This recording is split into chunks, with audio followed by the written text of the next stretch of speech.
PG welcomes you in PG point. तो देखिए, आपको जैसा पता है कि आपकी पेपर 1 की क्लासेस क्या हो चुकी हैं, ख़त्म हो चुकी हैं। यानी आपका 80 नंबर का पूरा प्रिपरेशन हो चुकी है। पेपर 2 की क्लासेस आपकी सुबह चल रही है ना।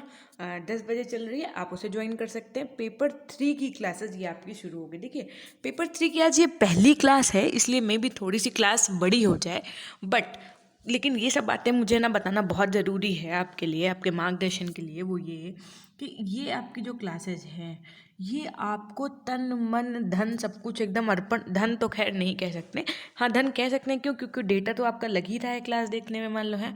तो तन मन धन सब कुछ अर्पण करके करनी है। क्यों ऐसा क्यों कह रहे हैं मैम? ये इसलिए कह रहे हैं कि इन क्लासेस से आपको सिर्फ अपना बीएड ही नहीं पास करना है, अपितु अपना टेट सीटेट भी क्लियर करना है। ये जो अब हम पढ़ेंगे, ये पेपर 3 जो आपका 80 नंबर का, तो यहाँ आना है। साथ में जब आप टेट सी टेट का पेपर देंगे ना, यूपी टेट या किसी भी स्टेट टेट का या सी टेट का देंगे, तो उसमें ये टॉपिक बहुत ज़्यादा पूछा जाता है। तो ये टॉपिक ही नहीं, मतलब ये पूरी पूरी बुक, पूरा पूरा सब्जेक्ट जो आपका है ना, शिक्षा के मनोवैज्ञानिक परिप्रेक्ष्य यानी साइकोलॉजिकल पर्सपेक्टिव्स ऑफ एजुकेशन, तो इसको आँख नाक मुंह कान खोल करके एकदम बढ़िया से पढ़ना है।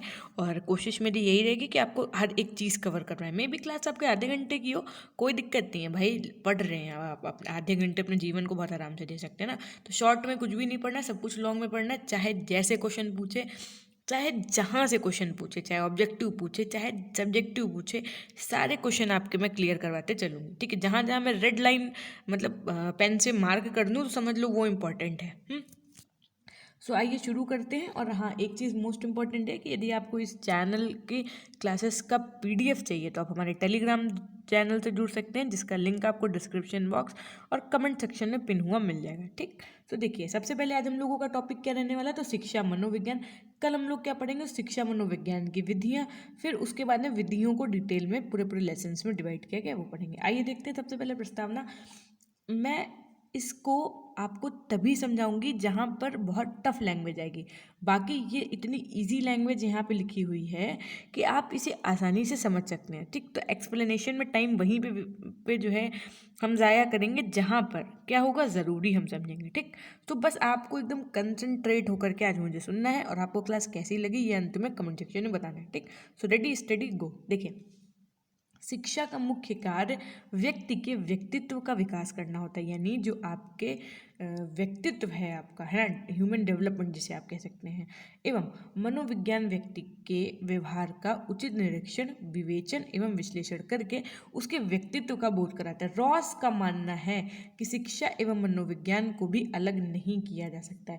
अब ये आपसे कैसे पूछा जाएगा कि किस फिलोसफर्स के अनुसार ये कहा गया है, ये माना गया है कि शिक्षा और मनोविज्ञान को कभी अलग नहीं किया जा सकता। Option A Ross, option 2 Pestalozzi, option C Plato, या option D none of the above. तो अब आपको क्या टिक करना होगा, ऑप्शन ए। ठीक, तो यही बस, अगर बनेगा तो कैसे बनेगा, यहीं से बनेगा अगर मल्टीपल बना तो। बाकी क्योंकि मल्टीपल के बेसिस पे आपको इसलिए तैयारी भी करनी है, और क्योंकि ये आपका टेट सीट में पूछा जाना है ना, तो इसलिए पूरा पूरा पढ़ के चलिए, चाहे जहाँ से पूछे कुछ भी, तो कोई दिक्कत ना आए आपको।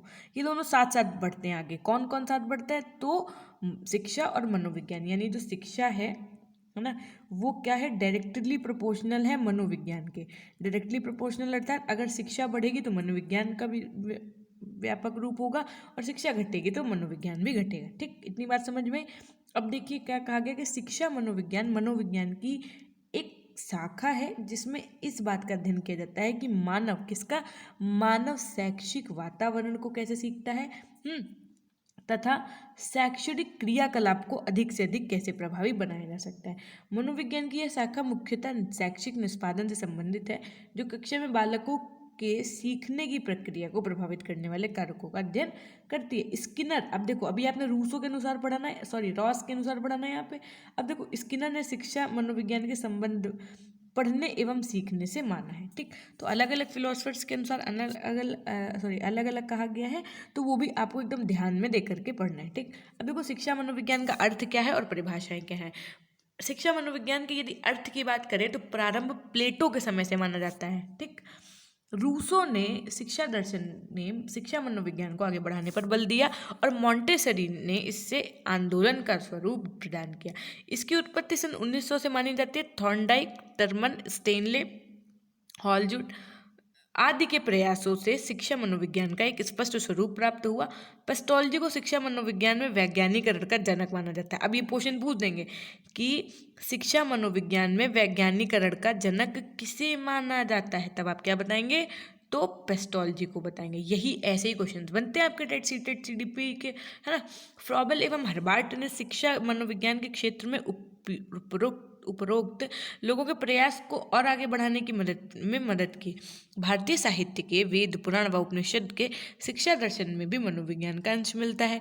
मानवीय संवेग, व्यवहार तथा उससे जुड़ी समस्याओं और उनके समाधान का प्राचीन भारतीय ग्रंथों में पूर्ण व्याख्यान मिलता है। ठीक, तो शिक्षा मनोविज्ञान, अब देखिए लैटिन भाषा के दो शब्द कौन कौन से, पहला साइकी और दूसरा लोगोस से मिलकर बना है। साइकी का अर्थ क्या है, तो देखो साइकी का अर्थ होता है आत्मा और लोगोस का अर्थ क्या होता है, अध्ययन करना, है ना। तो इस प्रकार मनोविज्ञान शब्द का क्या हुआ, आत्मा के विज्ञान से है ना। अब देखो समय के साथ मनोविज्ञान की अवधारणा का अर्थ भी बदलता गया। भाई समय के साथ हर चीज़ बदलती है तो इनका भी अर्थ बदलता गया। प्रारंभ में इसे अब देखो ये बात बहुत अल्टीमेट बोलेगी, आराम से बढ़िया से पढ़िएगा, है ना। पहला क्या बोला गया कि देखो पहले इसे क्या कहा जाता था, आत्मा के विज्ञान से नाम से जाना जाता था। उसके बाद में जब 17वीं शताब्दी आई, है ना, तो इसे मस्तिष्क के ज्ञान में के रूप में पहचान मिली। फिर 18 और जब 19वीं शताब्दी में यह चेतना के विज्ञान बना। अब कालांतर में इसे व्यवहार के विज्ञान के रूप में जाना जाता है। देखा तो कैसे कैसे परिवर्तन आते रहे, है ना। सन 1912 में G.V. वॉटसन ने मनोविज्ञान को व्यवहार एवं निश्चयात्मक विज्ञान बताया। इस प्रकार शिक्षा मनोविज्ञान शैक्षणिक प्रक्रिया में व्यक्ति के व्यवहार का ज्ञान प्रदान करती है। मनोविज्ञान के सिद्धांतों का शिक्षा में अधिक प्रयोग होता है, इसलिए शिक्षा एवं मनोविज्ञान को एक दूसरे से पृथक करना बहुत मुश्किल है। यानी आप शिक्षा और मनोविज्ञान को एक दूसरे से अलग नहीं कर सकते हैं। ठीक, अब देखो यही बात स्टीफन के अनुसार शिक्षा मनोविज्ञान को क्या कहा गया कि शिक्षा मनोविज्ञान शैक्षणिक विकास का क्रमबद्ध अध्ययन है। ये आपके सब इम्पोर्टेंट है ना। जेम्स ड्रेवर के अनुसार क्या कहा गया कि शिक्षा मनोविज्ञान व्यवहारिक मनोविज्ञान की वह शाखा है जो शिक्षा में मनोवैज्ञानिक सिद्धांतों तथा खोजों के प्रयोगों के साथ ही शिक्षा की समस्याओं के मनोवैज्ञानिक अध्ययन से संबंधित है। सारे एवं टेलफोर्ड के अनुसार क्या कहा गया, ये भी आपको इंपॉर्टेंट है कि शिक्षा मनोविज्ञान का मुख्य संबंध सीखने से है, इससे लर्निंग से है। यह मनोविज्ञान का वह अंग है जो शिक्षा के मनोवैज्ञानिक पहलुओं की वैज्ञानिक खोज से विशेष रूप से संबंधित है। फिर देखिए अलग अलग फिलोसफर, जिसमें आपकी स्किनर भी मोस्ट इंपॉर्टेंट है। क्या कहा गया कि शिक्षा मनोविज्ञान मानवीय व्यवहार का शैक्षणिक परिस्थितियों में अध्ययन करता है। ठीक, उसके बाद में काल्सनिक के अनुसार, क्रो एवं क्रो के अनुसार, तो ये सब परिभाषाएं हर एक साइकोलॉजिस्ट के अनुसार आपको पढ़नी है। अब देखो शिक्षा मनोविज्ञान की प्रकृति कैसी है, यानी नेचर कैसा है। पहला कि शिक्षा मनोविज्ञान एक सामाजिक विज्ञान है, दूसरा एक व्यवहारपरक विज्ञान है, एक सकारात्मक विज्ञान है ना। उसके बाद में इसका संबंध बालक के मानसिक विकास से है। शिक्षण तथा अध्यापन का विज्ञान है ना। बालक के नैतिक तथा आध्यात्मिक विकास से संबंध रखता है। एक बढ़ता हुआ विज्ञान है और उसके में बालक के संवेगात्मक विकास से संबंध रखता है। ठीक, तो शिक्षा मनोविज्ञान बालक के सामाजिक विकास से संबंध रखता है ओवरऑल। अब इन्हीं को आपको एक एक करके हेडिंग वाइज पढ़ना है। अब देखो पहला कि एक सामाजिक विज्ञान है। अब सामाजिक विज्ञान कैसे है, तो देखो बहुत शिक्षा मनोविज्ञान की संरचना के आधार पर शिक्षाविद इसकी गणना सामाजिक विज्ञान के रूप में भी करते हैं। समाज विज्ञान यानी सोशियोलॉजी तथा मानव विज्ञान यानी एंथ्रोपोलॉजी की तरह शिक्षा मनोविज्ञान भी मानव का अध्ययन करता है। किसका, आप देखो शिक्षा मनोविज्ञान में आप किसका अध्ययन कर रहे हैं, मानव का अध्ययन कर रहे हैं, है ना। अभी एक आपको बहुत अल्टीमेट बताते हैं, ये लाइन जरा कंप्लीट होने दो। बालक के समाजीकरण के लिए विभिन्न पक्षों का आकलन कर उसे उन्नत बनाने के उपायों में विवरण प्रस्तुत करते हैं। देखो ये सब तो अभी खैर समझाना ही है, उससे पहले एक बात बताते हैं। शिक्षा मनोविज्ञान के अंतर्गत में आप क्या पढ़ते हैं कि किसी, जैसे बोलते हैं ना कि हम जैसे आप लोगों ने अपने पापा दादा दादी दादू के मुंह से सुना होगा ना, नानू के मुंह से, कि हम ऐसे ये बाल नहीं धूप में सफ़ेद हो गए, उड़ती चिड़िया को पहचान लेते हैं। सुना है ना ये लाइन कि भाई उड़ती चिड़िया को पहचान लेते हैं, ये बाल डाई लगा के नहीं सफ़ेद किए हैं, धूप में नहीं सफ़ेद हुए ना। मतलब कहने का उनका क्या होता है कि ये हमारा अनुभव है। अब ये अनुभव आपको भी मिल सकता है कम उम्र में। पूछे कैसे, अगर आपने ये सब्जेक्ट अच्छे से पढ़ लिया, कौन सा, ये मैं दावा कर रही हूँ आज यहाँ पे पेपर 3 की आज ये पहली क्लास है आपकी, जैसे ही इसकी सारी क्लासेस कंप्लीट हो जाएगी, यानी लगभग 30-35 क्लासेस होंगी इसकी, है ना। हाँ 30 मान लो आप, ठीक।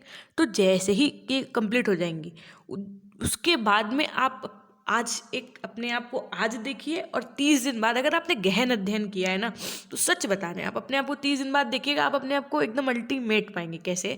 क्योंकि इसके अंतर्गत जब आप मानव का अध्ययन करेंगे ना, मतलब आपको ये सब चीज़ें सीखने को मिलेंगी कि सामने वाले का रिएक्शन जब ऐसा है तो वो क्या फील कर रहा है। खासकर क्योंकि आप भावी शिक्षक बनने वाले हैं, तो बच्चे के मन में क्या गणनाएं चल रही हैं, आपको बच्चे को समझना है ना, कि बच्चा क्या चाहता है। जैसे बच्चा क्या कर रहा है पढ़ाई के समय, कुछ नहीं तो पीछे कॉपी खोल के, जो आप लोग भी करते होंगे कभी ना कभी, रजिस्टर में कोई कोई चित्र बना रहा है, या कोई जैसे पेपर को निकाल करके कॉपी से एरोप्लेन बनाना, या एक छोटा सा फ्लावर बनाना, ये सब कि ये क्रियाकलाप करते रहते हैं ना, तो इसका मतलब या तो ये होता है कि बच्चे को समझ नहीं आ रहा, या बच्चा उस टॉपिक से बोर हो रहा है ना, या उसने पहले पढ़ रखा है।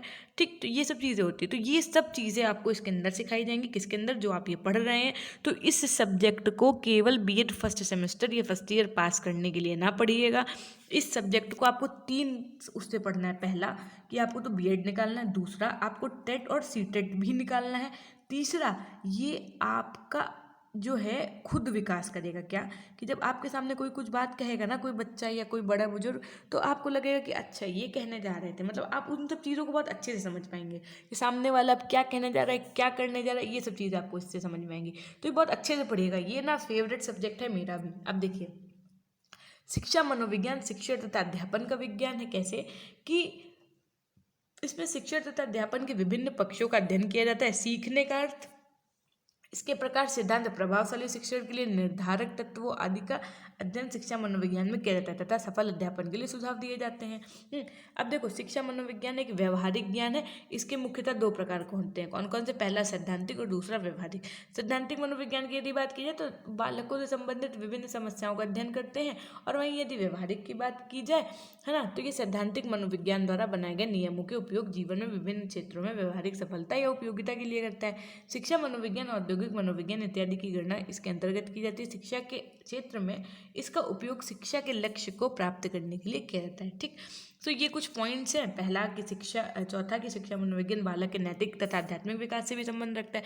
मतलब इसके थ्रू आप ये भी समझ सकते हैं कि बालक के मार्गदर्शन दे सकते हैं, बालक के अंतर्गत क्या सीखने की क्षमता है उनका भी विकास कर सकते हैं। जैसे महात्मा गांधी जी ने भी कहा कि बालकों में आध्यात्मिकता तथा नैतिकता का विकास करना शिक्षा मनोविज्ञान का एक मुख्य कर्तव्य है। अब एक सकारात्मक विज्ञान है ना। कैसे? कि वास्तव में किसी विषय का अध्ययन उसी रूप में करता है जिस रूप में वह होता है। इस कारण यह है कि यह एक सकारात्मक विज्ञान है। कौन सा? तो शिक्षा मनोविज्ञान आपका। फिर शिक्षा मनोविज्ञान एक बढ़ता हुआ विज्ञान है। ऐसा नहीं है कि कुछ लाइन ऐसे ही चल रही हो, है ना, ये डाउन हो रही हो ना, ये हमेशा एक ग्राफ इसका उठता रहता है। ठीक, अब देखो, शिक्षा मनोविज्ञान के संबंध में बालक के मानसिक विकास से भी है। कैसे? कि बालक के बौद्धिक विकास, अभिवृत्ति विकास आदि के विकास के लिए मनोविज्ञान समुचित सुझाव देता है। शिक्षा मनोविज्ञान बालक के संवेदनात्मक विकास से भी संबंध रखता है, और साथ में बालक के सामाजिक विकास से भी संबंध रखता है। ठीक है, अब शिक्षा मनोविज्ञान का क्षेत्र क्या है? तो देखो, अलग अलग फिलोसफर्स के अनुसार पढ़ेंगे। सबसे पहले स्किनर के अनुसार क्या बताया गया कि शिक्षा मनोविज्ञान के क्षेत्र में वह सभी ज्ञान तथा प्रविधियां सम्मिलित हैं जो सीखने की प्रक्रिया को अत्यधिक सरल और आसान बनाने में मददगार होती हैं। फिर डगलस और हॉलैंड के अनुसार क्या कहा गया कि इन्होंने बताया कि इन्होंने शैक्षिक प्रक्रिया में भाग लेने वाले व्यक्ति की प्रकृति, मानव जीवन एवं व्यवहार को शिक्षा मनोविज्ञान के विषय क्षेत्र में शामिल किया। वहीं क्रो ने शिक्षा मनोविज्ञान की विषय सामग्री में सीखने को प्रभावित करने वाली दशाओं को शामिल किया। गैरिसन एवं अन्यों ने शिक्षा मनोविज्ञान की अध्ययन सामग्री की व्यवस्थापन छात्र एवं अध्यापक दोनों के दृष्टिकोण से किया है।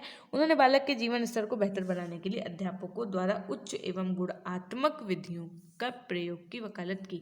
ठीक है, अब देखिए, अमेरिकन वैज्ञानिक परिषद में मानव विकास, व्यक्तित्व तथा समायोजन अधिगम का मतलब पता है क्या होता है? लर्निंग, जो हम लोग सीख रहे हैं वही। ठीक, उसके बाद में देखो, अध्ययन विधियों, मापन पद्धतियों आदि को शिक्षा मनोविज्ञान के क्षेत्र में रूप में निर्धारित किया। उपरोक्त शिक्षा मनोवैज्ञानिक द्वारा प्रस्तुत विचार के आधार पर शिक्षा मनोविज्ञान के प्रमुख निम्नलिखित पहलुओं यानी एस्पेक्ट्स का अध्ययन किया जाता है। पहला, विकास एवं वंशानुक्रम। इसके अंतर्गत क्या है कि शिक्षा मनोविज्ञान एक बालक की अभिवृद्धि एवं विकास का अध्ययन करती है। जैसे अब कैसे करती है? तो देखो, जैसे एक शिशु होता है ना, छोटा बच्चा है, तो वो कैसे सीख रहा है, उससे थोड़ा बड़ा हुआ वो कैसे सीख रहा है, फिर वो यंग एज में आया तब कैसे सीख रहा है, और एकदम परिपक्व जब अवस्था में आ गया तब वो कैसे सुन सकता है, कैसे सीख सकता है। तो ये किसके बेस पे हुआ, तो पहले इसीलिए इसमें अवस्थाएं धारण निर्धारित कर दी गई कि शैशवावस्था, बाल्यावस्था, किशोरावस्था, है ना, से होकर के ये गुजरता है। अतः उसके व्यवहार पर इसी के अनुसार शारीरिक, मानसिक, सामाजिक और संवेदनात्मक विकास का प्रभाव पड़ता है। वंशानुक्रम भी व्यक्ति के व्यवहार को प्रभावित करता है तथा शिक्षा, मनोविज्ञान, विकास प्रक्रिया, विकास के विभिन्न चरण एवं विकास पर वातावरण तथा वंशानुक्रम के प्रभाव का अध्ययन करता है। ठीक, इतनी बात समझ में आई। अब देखो शिक्षा मनोविज्ञान के क्षेत्र क्या क्या है। अगर ऐसा चार्ट आप बना के आए पेपर में तो सच बता रहे हैं, अगर थ्योरेटिकल पेपर हुआ तो आपको बहुत अच्छे मार्क्स मिलेंगे। अगर ऑब्जेक्टिव हुआ तो फिर और ही बढ़िया है, आराम से जाओ 1.5 घंटे में पेपर देख चले हो हैं। अब देखो शिक्षा मनोविज्ञान के क्षेत्र में क्या है, पहला विकास एवं वंशानुक्रम, व्यक्तित्व, मापन एवं मूल्यांकन, व्यक्तिगत भिन्नता, अनुसंधान, अधिगम प्रक्रिया यानी लर्निंग प्रोसेस, मानसिक स्वास्थ्य, पाठ्यक्रम निर्माण, शिक्षण विधियां और विशिष्ट बालक, है ना। विशिष्ट बालक मतलब एक्सेप्शनल चाइल्ड्स होते हैं जो कुछ। अब इन्हीं के बारे में आपको डिटेल में पढ़ना है। पहला अधिगम प्रक्रिया की यदि बात करें तो शिक्षा मनोविज्ञान का प्रमुख कार्य बालक के व्यवहार, सब कुछ सिखाया जा रहा है यहाँ पे। इस सब्जेक्ट में आपको क्या सिखाएगा कि आप एक टीचर हैं और आप स्टूडेंट को कैसे समझेंगे, वो क्या क्या आपके सामने शैतानी कर सकता है, क्या कुछ कर सकता है, और आप उसको कैसे मैनेज करेंगे। ये आपको सब कुछ इसी यानी शिक्षा के मनोवैज्ञानिक परिप्रेक्ष्य, जो आपका पेपर 3 जो अब हम पढ़ा रहे हैं आपको, जिसकी आज पहली क्लास है, इसी के अंतर्गत सिखाया जाएगा। और सच बता रहे ये क्लास बहुत मन से पढ़िएगा, सच में बहुत अल्टीमेट सब्जेक्ट है। और एक बार हमसे पढ़ लीजिएगा, साथ में उसका जब टेलीग्राम जब PDF डाउनलोड करिएगा ना, तो वहाँ से भी एक बार सेल्फ पढ़िएगा। सच में मज़ा ना आए तो कहिएगा, सिर्फ मोटिवेशन के लिए पढ़िए। ये सोचिए नहीं कि मुझे पेपर निकालना है, बहुत अच्छा एक है ना।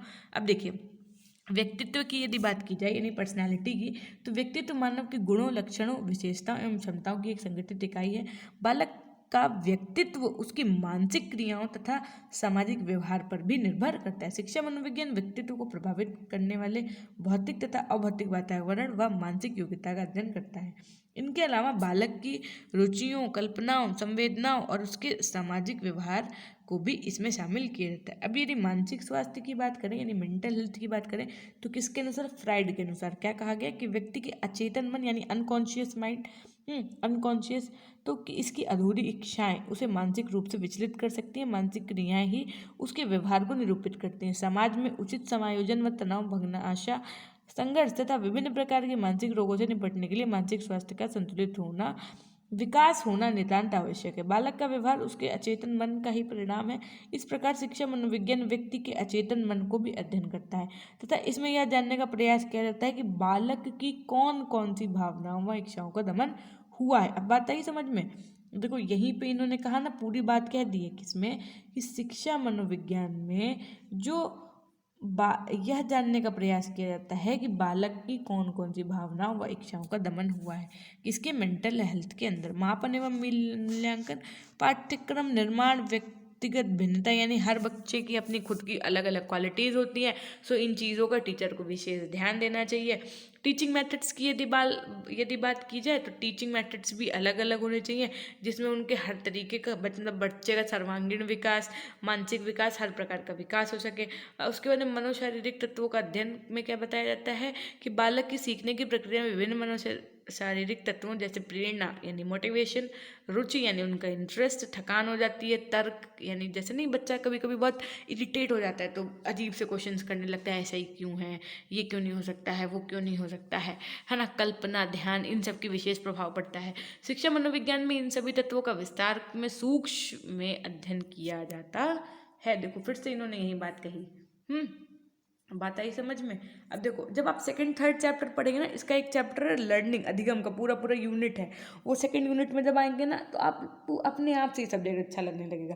पेपर 2 की क्लासेस जब पूरी, सॉरी ये पेपर 3 की क्लासेस इस सब्जेक्ट की जब पूरी हो जाएंगी ना, आप इन्हें दोबारा ना देखें तो कहिएगा कि इतना अच्छा सब्जेक्ट है ये। कुछ होते हैं क्या एक्सेप्शनल चाइल्ड, जैसे उनमें कुछ समानताएं असमानताएं पाई जाती हैं सामान्य बालकों से, है ना। जैसे कोई बच्चा बहुत तेज होता है तो कोई किसी बच्चे को बहुत धीमे समझ में आने का मतलब है, जैसे मान लीजिए आपने एक मैथ्स का क्वेश्चन बताया, ठीक है, जैसे ही आपने लिखा 2+3, एक बच्चे ने तुरंत आंसर दे दिया 5, है ना। एक बच्चे को आपने सिखाया कि बेटा 2+3 मतलब 1 2 और फिर प्लस करना है क्या 1 2 3, तो अब 1 2 3 4 5, ये क्या हो गया 5, है ना। कुछ को आपने ऐसे सिखा दिया, है ना। तो यही सब चीज़ें होती हैं कि कुछ बच्चे क्या होते हैं, एक्स्ट्रा ऑर्डिनरी होते हैं, और कुछ बच्चे थोड़े से कमज़ोर होते हैं। तो सबको आपको देख कर के चलना होगा। यदि बात की जाए रिसर्च की, तो अनुसंधान का मुख्य उद्देश्य बाल व्यवहार एवं शिक्षण से संबंधित विभिन्न समस्याओं का गहन अध्ययन कर उनका समाधान प्रस्तुत करना है, ताकि इस क्षेत्र में गुणात्मक सुधार किया जा सके। प्रामाणिक एवं विश्वसनीय निष्कर्ष प्राप्त करने के लिए शिक्षा मनोविज्ञान उचित विधियों के चुनाव में मदद करता है। निर्देशन एवं परामर्श यानी गाइडेंस एंड काउंसलिंग की बात करें, तो इससे बालकों को विभिन्न परिस्थितियों में सामंजस्य करना बताया जाता है। यानी मनोविज्ञान की इन दोनों शब्दावलियों ने व्यक्ति की भावी जीवन को सुखमय बनाने में विशेष योगदान दिया है। शिक्षा मनोविज्ञान निर्देशन एवं परामर्श की आवश्यकता, कार्यक्रम व उससे संबंधित प्रश्नावलियों को उल्लेख करती है। अब देखो शिक्षा मनोविज्ञान के उद्देश्य क्या है। पहला देखो उद्देश्य क्या है। अब देखो बात बहुत इंपॉर्टेंट बताई गई है यहाँ पे, क्या कि बालक का सर्वांगीण विकास, क्या कि बालकों का सर्वांगीण विकास करना, जिससे वे स्वयं को सामाजिक वातावरण में समायोजित करने अपने संपूर्ण उत्तरदायित्वों को पूरा कर सके। शिक्षा मनोविज्ञान बालकों के संबंध में तथ्यों तथा सामान्यीकरण की सूचना प्रदान करके उसके व्यक्तित्व के सर्वांगीण विकास की सहायता कर सकता है। उसके बाद में देखिए उचित शैक्षिक परिस्थितियां बनाने में अध्यापक की सहायता करना, क्या कि इस संबंध में शिक्षा मनोविज्ञान का मुख्य उद्देश्य है शिक्षकों को यानी टीचर्स को शैक्षिक क्रिया यानी टीचिंग एक्टिविटीज़ के लिए सहायता प्रदान करना, जिससे वे छात्रों को उचित शिक्षा प्रदान कर सकें।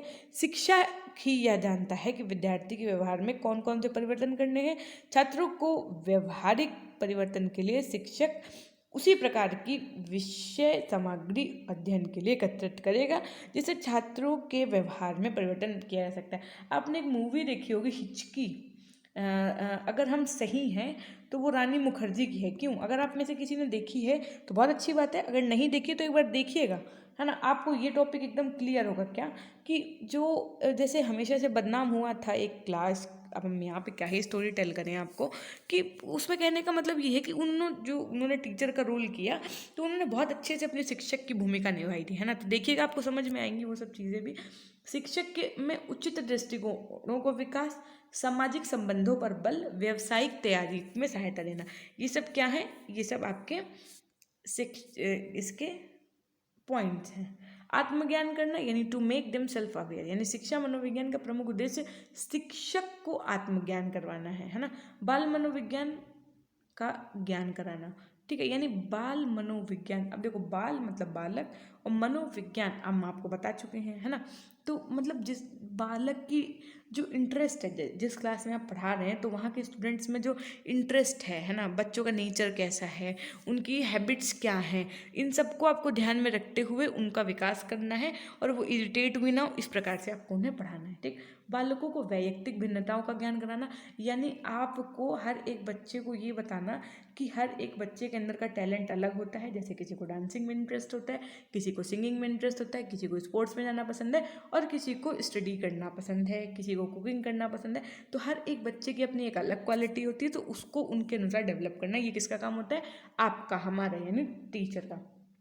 उचित शिक्षण विधियों के प्रयोग की जानकारी देना, जैसे जिससे क्या होगा कि जो लर्निंग के प्रोसेस है ना, उसमें बालक को सहज एवं स्वाभाविक ढंग से शैक्षणिक कार्यक्रम के लिए उपयुक्त शिक्षण विधि का चयन कर सकेगा। मूल्यांकन की नवीन विधियों में दक्ष बनाना, अब देखो इसमें क्या, इससे क्या होता है, शिक्षक यह जानने में सफल हो सके कि उसके द्वारा पठित विषय वस्तु को बालक ने आत्मसात की नहीं। जैसे ऐसा होता है, जैसे मैंने आपको पेपर 1 की क्लास पढ़ाई, ये इसी का एग्जाम हम आपको बता रहे एग्जाम्पल, पेपर 1 की क्लास पढ़ाई। अब हम जब आपको उससे रिलेटेड क्वेश्चंस करवाएंगे ना, तो तब हमको पता चलेगा कि जो मेरे बच्चे ने क्लासेस देखी हैं, उन्होंने कितना ग्रहण किया है, मतलब कितना अपने आत्मसात किया, कितना सीखा है। हम पता है कुछ अल्टीमेट ही करने के चक्कर में, जैसे मान लीजिए मैंने आपको एक क्वेश्चन दिया, ठीक है, टेलीग्राम पे प्राइवेसी रखिए, उसको मैं 1 घंटे के लिए हटा दूंगी। जैसे मैंने आज आपको एक क्वेश्चन दिया, मैं बोलूँगी कि मंडे को आप सभी को 8 से 9 बजे के बीच में ये क्वेश्चन लिख करके वहाँ भेजना है,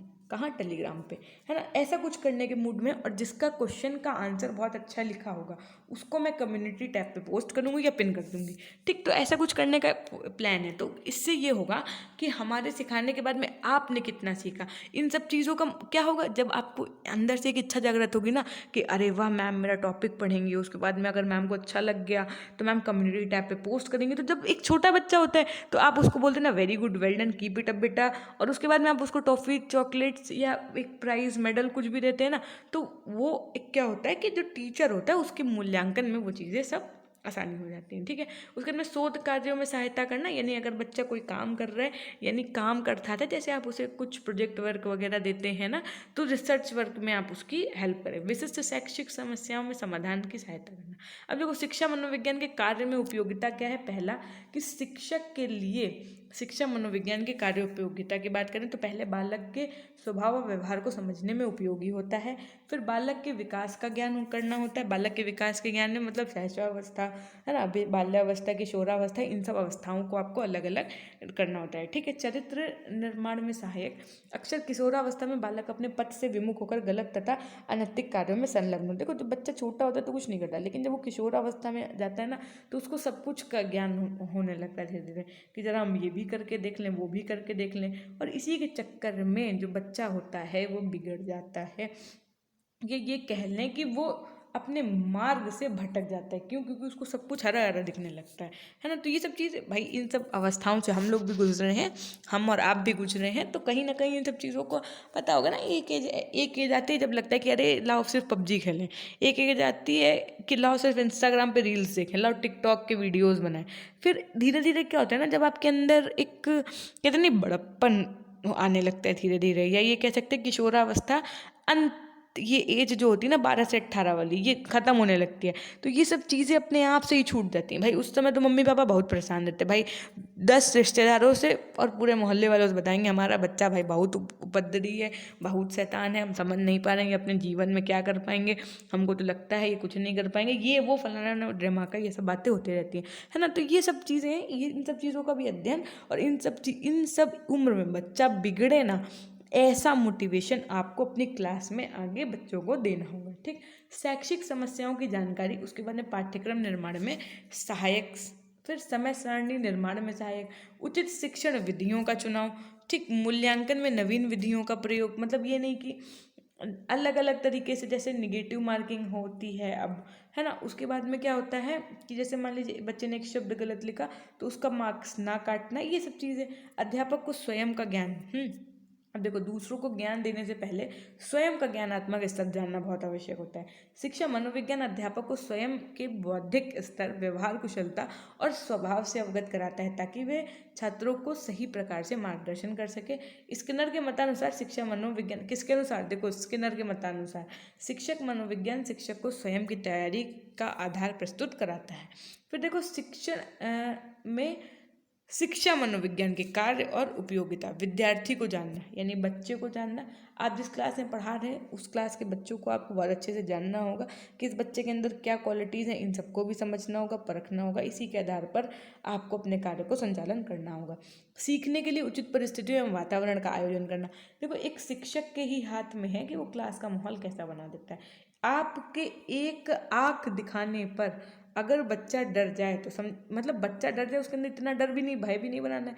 लेकिन जैसे आप जिस समय आप बच्चे बोलते हैं ना, एक आँख प्यार की और एक आँख मार की, अर्थात जब आप बच्चे से प्यार करें, लाड करें, है ना, बच्चे को प्यार से समझाएं, पढ़ाएं तो वो पढ़ें। जब टेस्ट का टाइम हो, है ना, तो वो बच्चे के अंदर एक अलग डर आपको बनाना होता है कि बच्चा पढ़ के आए, ये नहीं कि अरे ठीक है मैम टेस्ट लेंगी, कौन सा मारेंगी, या कौन सा हमें कुछ पनिशमेंट मिलेगा, या कौन, मतलब डर ही नहीं है। तो इसीलिए कहते हैं एक आँख प्यार की, एक आँख मार की बच्चे के प्रति हमेशा रखनी चाहिए, है ना। उचित अनुशासन स्थापित करने में सहायता करना। फिर उसके बाद मार्ग निर्देशन की सहायता, यानी कि अब जैसे बच्चे को आप पढ़ा रहे हैं तो बीच बीच में जैसे पूछते हैं ना, what do you want to be in your life, आप अपने जीवन में क्या बनना चाहते हैं। कोई बच्चा बोलेगा आईएएस, कोई बोलेगा डॉक्टर, कोई बोलेगा इंजीनियर।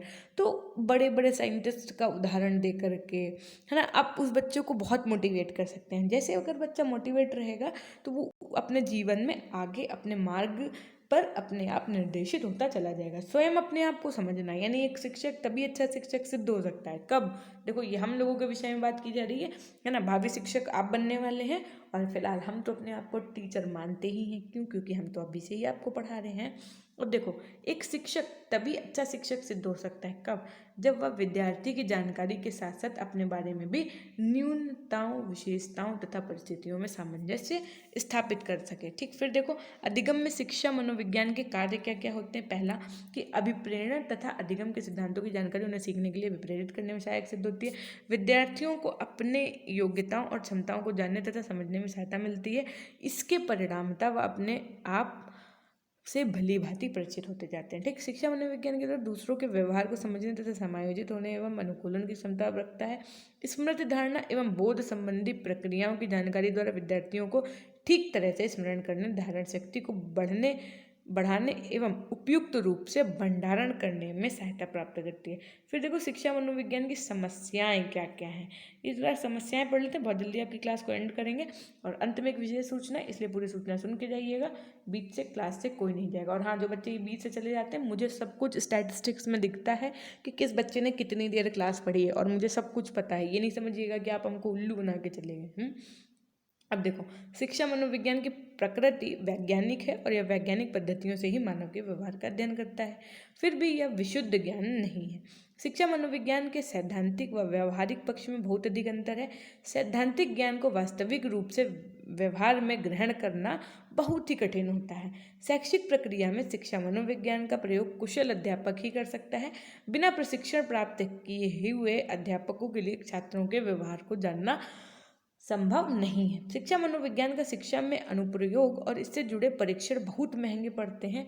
इस कारण सरकार प्रत्येक विद्यालय में इनको लागू नहीं कर सकती। फिर 5वां पॉइंट क्या कहता है कि व्यक्ति के आंतरिक सोच और बाह्य व्यवहार में बहुत अंतर पाया जाता है। इंसान के मन में क्या चल रहा है, इसका पूर्ण ज्ञान एवं मापन संभव नहीं। देखो, पूर्ण ज्ञान और मापन संभव नहीं है, लेकिन कहीं ना कहीं हद तक ये हम लोग बच्चे के अंदर की शैतानियाँ जान सकते हैं। शिक्षा में मनोवैज्ञानिक के परीक्षणों के परिणाम सदैव सत्य सिद्ध नहीं होते हैं। अधिकतर मनोवैज्ञानिक परीक्षण विदेशों में बने होने के कारण उनका भारतीय परिवेश में उपयोग व्यवहारिक नहीं है। शिक्षा मनोविज्ञान में प्रयुक्त उपकरण परिस्थिति सापेक्ष है।